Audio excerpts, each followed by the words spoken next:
we're going to switch over. We're going to go on now to some KDE updates. These items are items that we really don't have enough for a formal presentation, but we have information that we feel like is relevant to share based on the time of the year or just as a reminder. So we'll go through these fairly quickly. You should have all of these slides in the slide deck that was shared with you. So hang on as we go through. These are the topics we're going to cover today. If none of them are of interest, then I'm sorry, and we'll see you, or thank you for what you did participate in today, but we hope you will stay with us. We have a civil rights data collection this year. It's based on the 2021-22 school year data. We really thought we would already have populated that data by now, but the Office of Civil Rights, who administers the civil rights data collection, did put a proposal together to have new elements added or elements that had been previously taken out of the collection put back in. There was a comment period in the fall. District schools, states commented on that. They were very committed to reviewing every single comment. And now it is going through OMB clearance. It's still an OMB clearance anyway. So that's the Office of Management and Budget. Once it gets through that, at that point, we'll maybe have a schedule and we will know if any or all of those changes or any number of them got added to the collection for this year. So it's a little late for us to get that information on a prior year, but KDE is prepared to populate like we have in the last few years, or last few collections, more than a few probably. We will populate the data initially. Obviously, every district has the option of opting out of that. We haven't had any districts do that since the first year we populated. But once that is done, it's your responsibility to have someone in the district verify the data, and the superintendent has to approve the submission by the deadline. So we will continue to update the KDE CRDC website to be able to provide more information, and when the schedule is available, we'll communicate it. We'll ask it to not enter any data until we have a chance to enter the state data, because we don't want to override your data.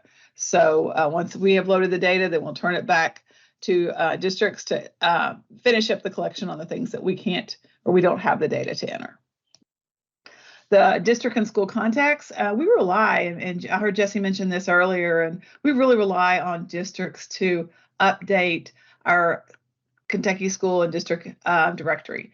That provides us contact information that we need to make sure we get the information out to the right individuals.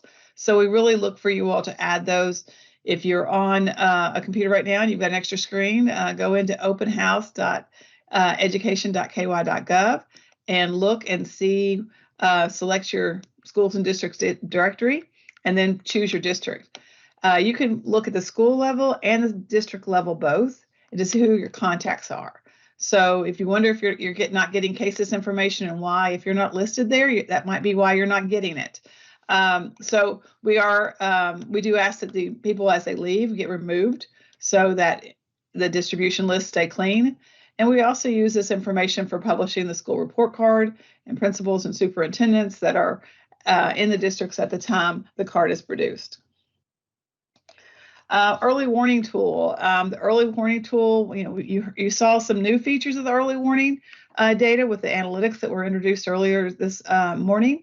So, but we want to continue to promote the use of this tool. It provides a quick way to identify students that are at risk without a lot of work. And we see many districts using this, but we see some districts that don't use it, and it might be that they're just not aware of it. So if you aren't aware of the early warning tool, please take some time to make sure that people in the district know about this. There's a lot of graphical interface that's available in there. And again, it's about making our data more actionable to help students. So, you'll be able to sort and filter data by school, by grade, by risk area, ability, its ability to create groups of students that you want to target for assistance and maybe help those groups of students because maybe they have the same issues. You can develop caseloads, you can view trends over time. There's opportunities for change and helping students in the categories that they're maybe struggling in the most. There is a web page available for KDE Persistence to Graduation site that includes the early warning tool information. So please take a look at that, and I will help you promote this as well as the analytics data that's going to now be available with the release that goes in tomorrow night. We do have some ESSER-funded data projects, and I get a lot of questions on how long are you all going to be paying for campus learning and online registration? So this is, our original intent was to pay for it through the 24-25 school year. What we've been told more recently is that we can use ESSER funding through September 30th, 2024. That's when the funding expires from the federal level. We're kind of doing a wait and see approach on that. So what we're trying to look is for an additional funding source, or maybe we'll have the opportunity to extend the use of that funding. We pay for that in the summer, so the funds will be expended in the summer. That would carry us through the 24-25 academic year. But whether we're able to use ESSER funds to do that or not seems unlikely at this point. But we are going to try to find some additional funding to be able to do what we originally said, which was pay for that full year. Data analytics, we probably haven't heard as much about that one, but it's because the data analytics are just rolling out. The way we're partnering with Infinite Campus on that, it's similar to the way Kentucky partnered with the early warning system. We are paying for that those tools to be developed and prioritized with Infinite Campus with the funding we have available. But Kentucky will be allowed to maintain access and use those tools, even though that's a premium product at no additional cost. So those will not go away. There's something we're hoping that districts will find very valuable and continue to use. If you were part of Matthew's session earlier, or you didn't get to see his session and you want to see the slides, we do have his slides available. So we'll either send those out to folks, or if you don't get them and you want them, reach out to that KDE data request at education.ky.gov and send that to us. And we will, I said gov, I meant edu. So KDE data request at education.ky.gov. Okay, so anyway, so I'm struggling at this point. So campus analytics is the tool that is in. We did enhance the CIC data visualization, the Tableau environment too, to try to make that better. And we have added some new assessment data there. If you have input for us on some of these analytics, on things you'd like to see, don't hesitate to reach out and let us know. So we do have a Kentucky Homeless Service Collection. It's an optional section, allows districts to document enrollment, academic, and enrichment support provided to students. So this is the pathway for this. The data available is in the student record. So there is additional detail on the homeless data standard that can provide you more information about that. The non-traditional instruction, the NTI data collection for 2022-2023, there is a report that can be run on that. You can enter the data, but if you go to that pathway there, you're going to delete the 21-22. And I know it's another thing we've told you all to delete 2 things possibly today. So it gives everybody anxiety, but we've already pulled the 21-22 data and we've got that all approved. So we don't need that in Infinite Campus any longer. You need the capacity to be able to enter the 22-23 data in that area. So follow the instructions and similar to what you've done last year to be able to enter that data. The nurse counts, this is another reminder. This is something that we did last year also. Need to just remember to add district hired nurses and contract nurses in Infinite Campus. We need this information for reporting, and it provided some additional detail on how to do that. If you do have questions, Samantha Engstrom is your point of contact for that, but you can see the instructions that are available and hyperlinked here. So resident district with House Bill 563, the non-resident policy, we do have to have information in the system for the non-resident students. This is an opportunity to kind of make sure that data is current, and if you need to clean anything up, go ahead and do that. The resident district field will transfer on the enrollment record. So during student records transfer, so you may have one that comes in as a non-resident that really should be a resident. So make sure you're looking for those and cleaning those up as you go. E-transcript reminders. This is time. It's always time for transcript. We get these folks.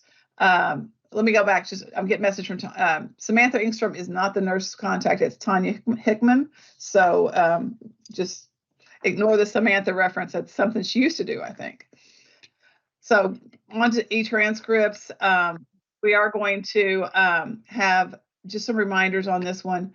Do make sure your counselors have had training on e-transcripts. I know there's a lot of turnover changes, and as you get high school counselors in place, make sure they know about parchment and e-transcripts and know there's training available to them.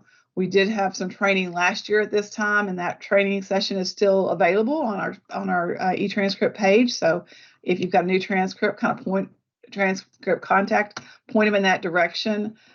We've got transcripts are important because until a student get registered and get their transcripts into the college, a lot of times they're not going to get their financial aid packages or awards or things like that they could otherwise get. So please encourage folks to use the Kentucky Standard, which is the electronic transcript.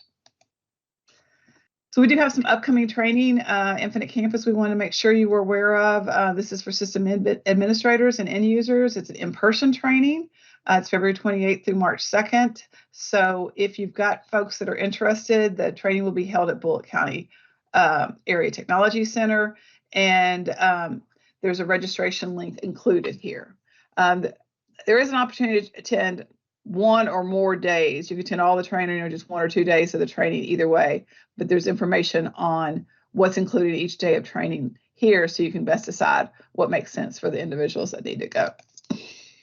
So that's kind of the end of our updates. I do want to kind of make sure that folks that maybe joined us later in the day understand how to receive ELA credit. If you do need ELA credit for the training today and you've already registered, you've done the first step. If you haven't registered, you can still register. Go ahead and register. We use the registrations to send out the survey. The survey will come out to all registered participants, and they will complete the survey. That is you attesting to the fact that you did take the training and how many hours you participated and all that. Once the survey comes back to us, then the ELA certificate is usually sent out within 2 weeks of the training. So you will get that certificate. Do check your junk email, things like that, before you would say you did not get the training, and go from there. But I'm going to check real quick to see if we had any other. Oh, there is a spring lead question. There's not really going to be like a spring lead like there has in the past. Leads available all the time. Lisa, do you want to pop in and say anything about that? But I think they're really looking at folks looking at their lead, the new lead tool in the KEC system all the time. There's kind of a dashboard they can use to kind of monitor that.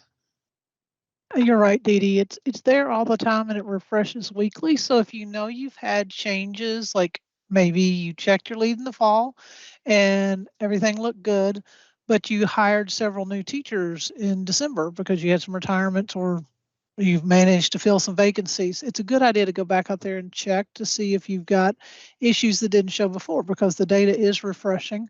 There are some issues that we've been making changes to that could change what you see. There are some that you just know are outstanding and we're working on it. We've told you we're working on it. So you're going to see a possible error that you can't clear up right now.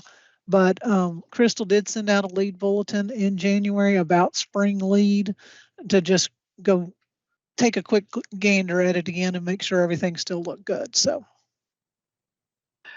they're really trying to make lead much more manageable, and I think they've worked hard on this, and this will maybe free up some time for other things.